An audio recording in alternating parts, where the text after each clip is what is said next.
Buried in the archives of a decaying Massachusetts courthouse, beneath decades of forgotten paperwork, lies a photograph that should never have been taken. Two young boys, dressed in their finest clothes, pose solemnly beside what appears to be their sleeping brother. But Herbert Prescott was not sleeping. When this image was captured in November 1858, he had been dead for 3 days.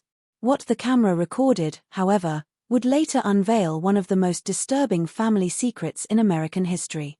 A bloodline so poisoned by generations of inbreeding that death itself became confused about when to claim its victims. Hello everyone.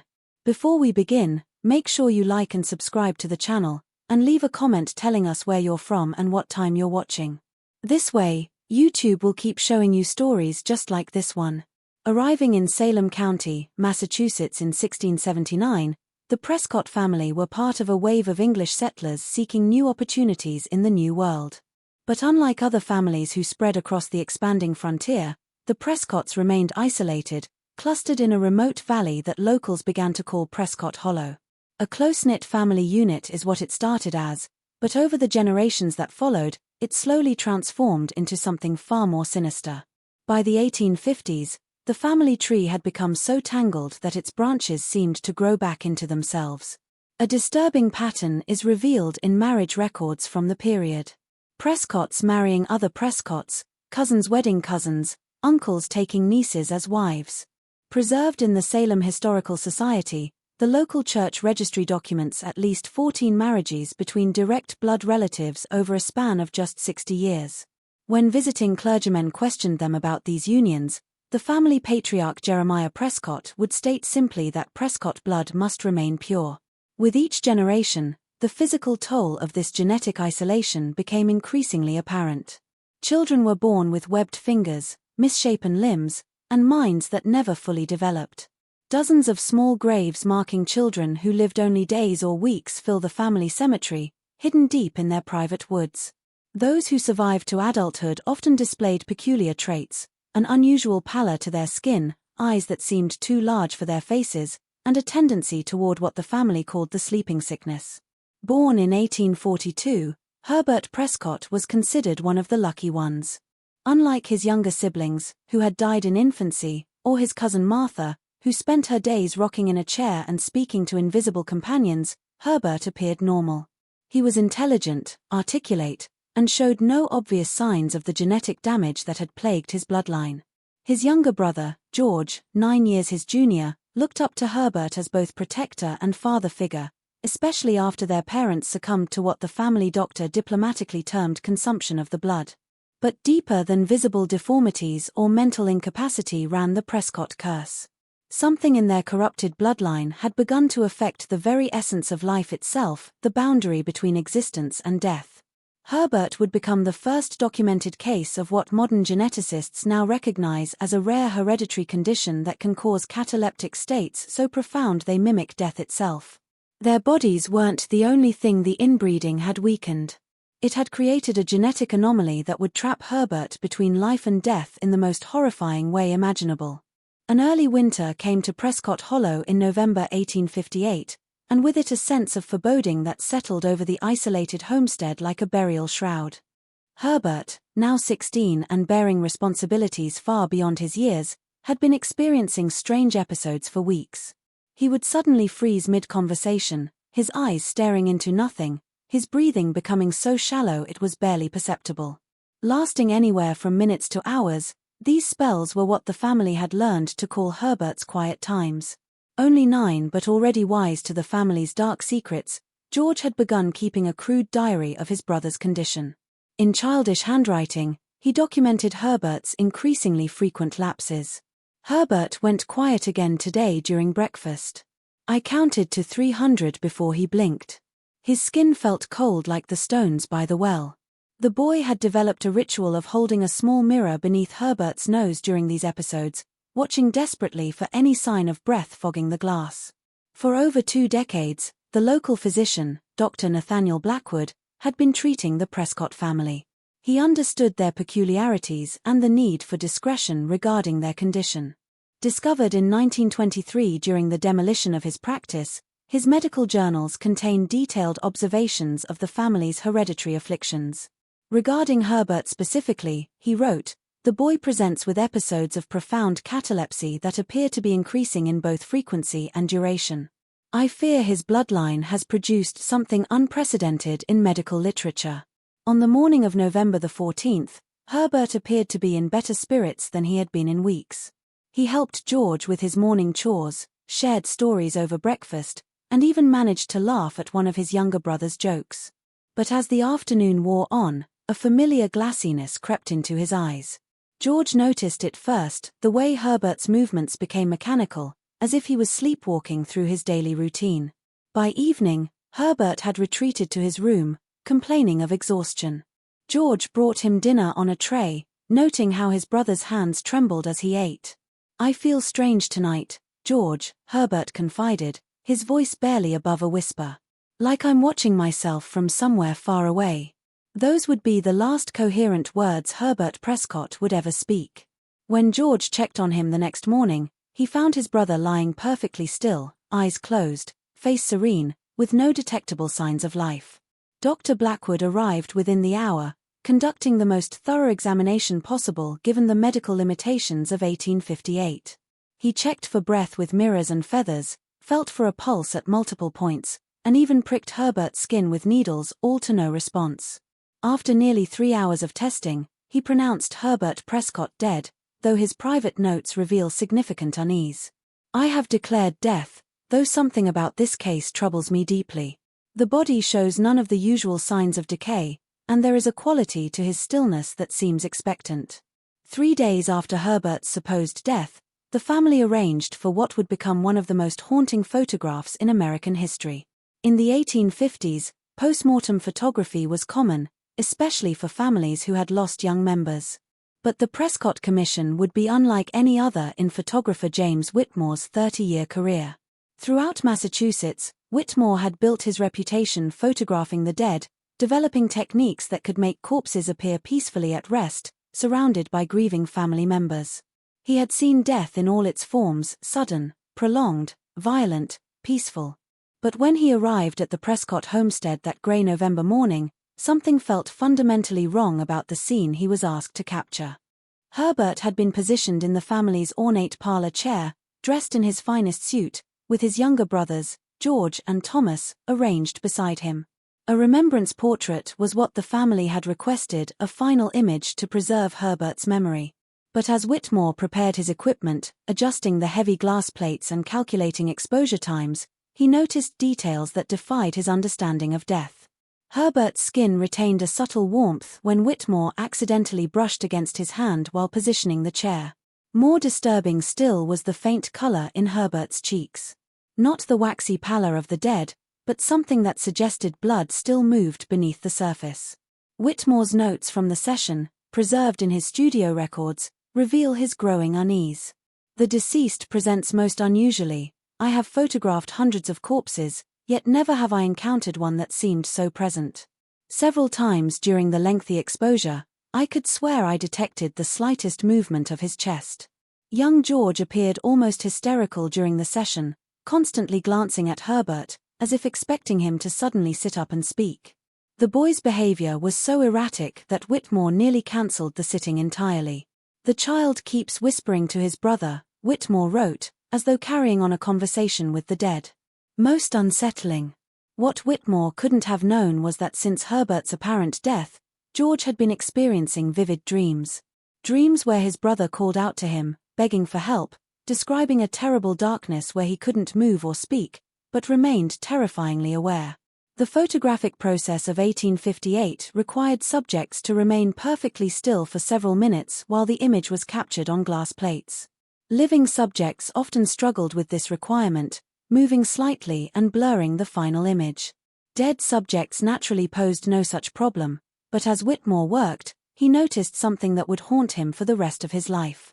Herbert's position had shifted slightly between exposures. It was subtle, barely perceptible, but Whitmore's trained eye caught the difference. In the first test exposure, Herbert's hands were folded neatly across his chest. In the second, final image, his fingers had curved slightly as though grasping for something. When Whitmore mentioned this to Dr. Blackwood, the physician dismissed it as post-mortem settling of the body, but privately both men shared the same terrible suspicion that Herbert Prescott might not be as dead as they had pronounced him to be. The completed photograph would later become evidence in one of the most disturbing cases of premature burial in American medical history. But in 1858, it simply stood as a memorial to a boy whose family's cursed bloodline had created something unprecedented in the annals of medicine. Herbert Prescott was buried on November 18, 1858, 4 days after his apparent death, in the family cemetery hidden in the dark woods behind their homestead. The delay was longer than typical for the era, supposedly due to the time required to prepare the ornate oak coffin that the family had commissioned from a craftsman in nearby Salem. But from this period, George's diary entries suggest a different reason for the postponement. The family was deeply divided about whether Herbert was truly dead. The boy's crude but haunting entries reveal a household in psychological turmoil. Uncle Silas says Herbert looks too good to be dead. Aunt Prudence keeps checking his mirror for breath clouds. I asked Dr. Blackwood why Herbert's fingernails are still growing, and he told me not to ask such questions. Modern medical knowledge explains that hair and nail growth can continue for days after death. But in 1858, such phenomena only added to the family's mounting dread. The burial itself was a small affair attended only by immediate family members and Dr. Blackwood. The Prescott family had always been secretive about their affairs, and generations of inbreeding had left them with few connections to the outside world. As the oak coffin was lowered into the rocky New England soil, George later wrote that he heard what sounded like muffled tapping from within the wooden box. When he mentioned this to his uncle, he was told it was merely the settling of Herbert's body and warned never to speak of such things again. But George's nightmares had only just begun. In the weeks following the burial, the boy experienced increasingly vivid dreams that felt more like visitations than ordinary sleep disturbances. He would wake in the middle of the night, convinced he heard Herbert calling his name from somewhere deep underground. His diary entries from this period grow increasingly frantic. Herbert came to me again last night. He was trying to tell me something important, but I couldn't understand the words. His mouth was moving, but no sound came out. He looked so frightened. Meanwhile, Dr. Blackwood was conducting his own investigation into the Prescott family's medical history. What he discovered in church records and family Bibles horrified him: a genetic legacy so compromised by inbreeding that it had produced conditions he had never encountered in medical literature. His private correspondence with colleagues at Harvard Medical School reveals his growing certainty that the family carried hereditary traits that could cause states of suspended animation indistinguishable from death by contemporary diagnostic methods. The local community began to whisper about strange occurrences in Prescott Hollow. Farm animals refused to graze in the fields near the family cemetery. Travelers reported hearing cries coming from beneath the ground, though they attributed these to the wind moving through the trees. Most disturbing of all, several residents claimed to have seen a figure matching Herbert's description walking through the woods at night, always moving toward the cemetery, always vanishing when approached. George's behavior became increasingly erratic. He would spend hours sitting by Herbert's grave, conducting one-sided conversations with the earth. Family members found him there one morning, his hands bloody from clawing at the frozen ground, insisting that he could hear his brother scratching at the coffin lid from below. When Dr. Blackwood examined the boy, he noted symptoms of severe psychological trauma, but also wondered if George might be experiencing some form of psychic connection to his buried brother, a phenomenon that would later be documented in cases involving twins and other close genetic relatives. If you're still watching, you're already braver than most. Tell us in the comments what you would have done if this was your bloodline. By the spring of 1859, George Prescott's condition had deteriorated to the point where Dr. Blackwood feared for the boy's sanity. The child had stopped eating, barely slept, and spent most of his waking hours describing detailed conversations with his dead brother.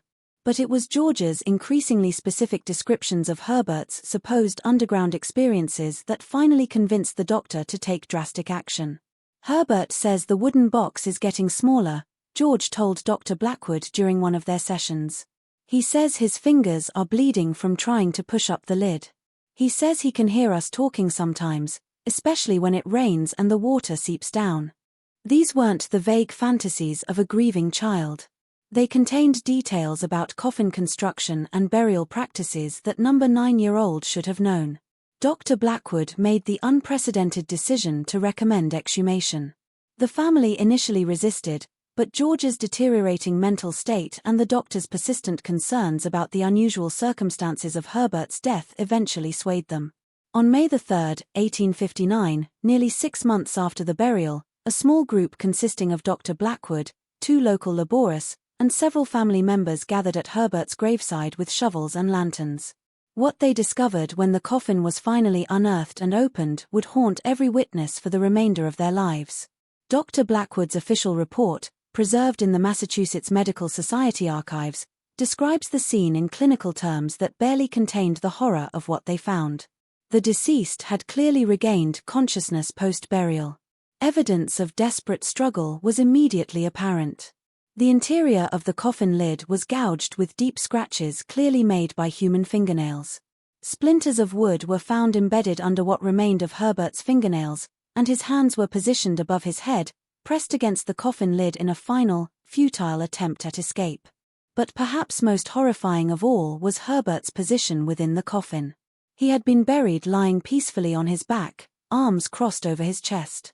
When the coffin was opened, his body was contorted, knees drawn up, head twisted to one side, arms extended upward as though he had been pounding on the wooden barrier above him.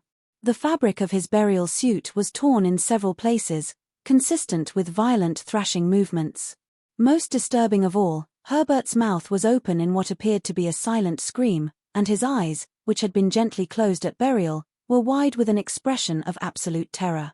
Dr. Blackwood noted in his report that the body showed clear signs of asphyxiation, not the peaceful natural death they had originally diagnosed.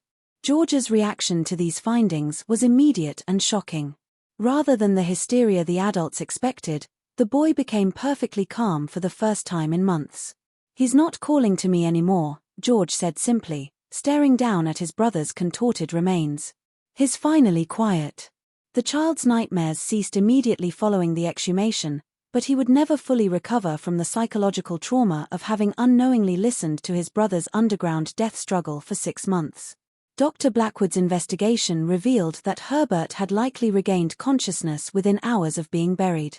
The scratches on the coffin lid suggested he had fought for his freedom for days, possibly even weeks, before finally succumbing to suffocation and dehydration. The realization that they had condemned a living boy to one of the most horrific deaths imaginable would drive 2 of the family members present at the exhumation to take their own lives within the year.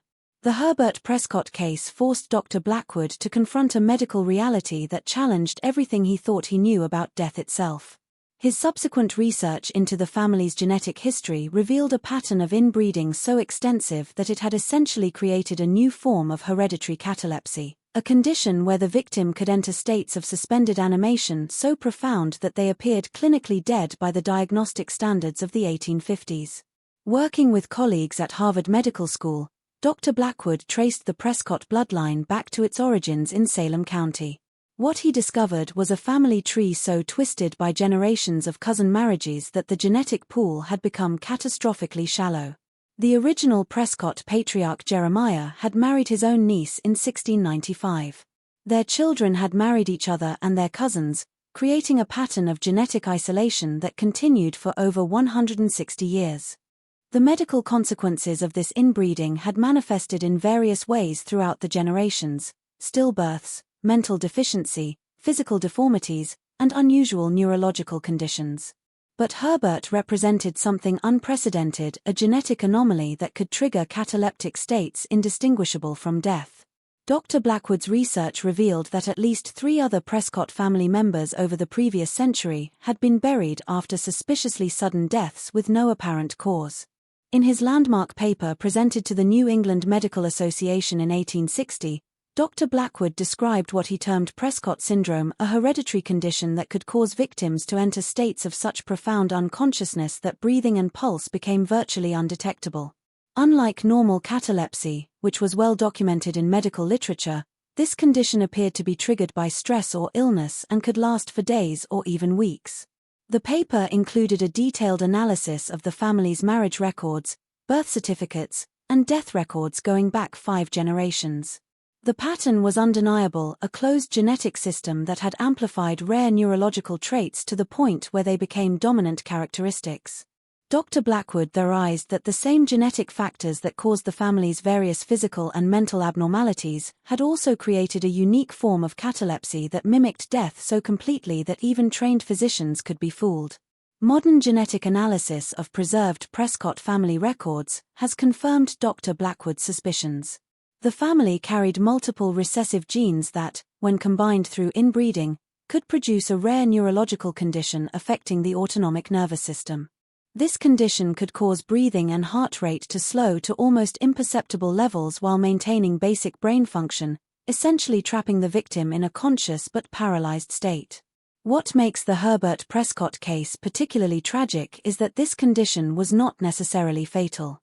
With proper medical intervention, primarily ensuring adequate breathing and nutrition, victims could recover completely from cataleptic episodes. But in 1858, buried 6 feet underground in an airtight coffin, Herbert had no chance of survival. Once he regained consciousness, he died not from his genetic condition, but from the medical ignorance of his era. The psychological implications of Herbert's experience remain almost too horrific to contemplate. Modern researchers estimate that he was likely conscious and aware for the entire duration of his underground imprisonment. He would have understood exactly what had happened to him, known that he had been buried alive by mistake, and realized that his family believed him to be dead. The mental anguish of that realization, combined with the physical agony of slow suffocation, represents one of the most nightmarish deaths ever documented in medical literature. The discovery of Herbert Prescott's true fate sent shockwaves through the medical community that extended far beyond New England. Dr. Blackwood's findings were published in medical journals across America and Europe, fundamentally changing how physicians approached the diagnosis of death. The case became required study in medical schools, not just as an example of diagnostic error, but as a cautionary tale about the dangers of genetic isolation. The Prescott family itself never recovered from the revelation. George, though freed from his nightmares, remained psychologically scarred for life. He never married, never had children, and spent his remaining years obsessively documenting his family's genetic history in an attempt to prevent future tragedies. His handwritten journals, discovered in the ruins of the family homestead in 1923, contain hundreds of pages detailing the physical and mental abnormalities that plagued each generation of Prescotts. The family line effectively ended with George's death in 1891. The few remaining Prescott cousins scattered across the country, abandoning the cursed name and attempting to escape their genetic legacy. The homestead in Prescott Hollow was abandoned and eventually reclaimed by the Massachusetts wilderness, though locals reported strange phenomena in the area for decades afterward. Unexplained sounds from the family cemetery, sightings of figures moving among the overgrown graves, and a persistent feeling of unease that seemed to permeate the very soil. The post-mortem photograph of Herbert and his brothers became one of the most studied images in the history of forensic medicine. When examined with modern photographic enhancement techniques, experts have identified subtle signs that Herbert was indeed alive when the picture was taken. The slight tension around his eyes, the barely perceptible color in his skin, and, most disturbingly, evidence of muscle tension that would be impossible in a true corpse. Perhaps most chilling of all, advanced digital analysis has revealed what appears to be the faintest suggestion of movement in Herbert's fingers during the long exposure required for the 1858 photograph. Some experts argue this could be explained by natural post-mortem processes, but others believe it represents the last conscious movements of a boy trapped in a living nightmare, unable to signal his desperate need for help. The Herbert Prescott case influenced medical practice for generations. Mandatory waiting periods before burial became standard procedure, and new techniques for confirming death were developed specifically to prevent similar tragedies. The case also contributed to the Victorian era's growing fear of premature burial, spawning an entire industry of safety coffins equipped with bells, breathing tubes, and other devices designed to allow the accidentally buried to signal for help. Modern genetics has revealed that the Prescott family's condition was likely caused by a combination of rare recessive genes that became concentrated through generations of inbreeding. Similar conditions have been documented in other isolated populations, though none as severe as what the Prescotts experienced. The family's tragic legacy serves as a stark reminder of the biological consequences of genetic isolation and the importance of genetic diversity in human populations. Today, the original photograph of the Prescott brothers resides in the archives of the Smithsonian Institution, where it continues to disturb visitors and researchers alike. Those who study the image often report feeling an inexplicable sense of unease, as though Herbert's trapped consciousness somehow remains present in the captured moment. Whether this is merely the power of suggestion or something more profound remains a mystery that continues to fascinate those brave enough to look deeply into the eyes of a boy who died twice, once in the world of the living, and once in the darkness beneath the earth where no one could hear him scream.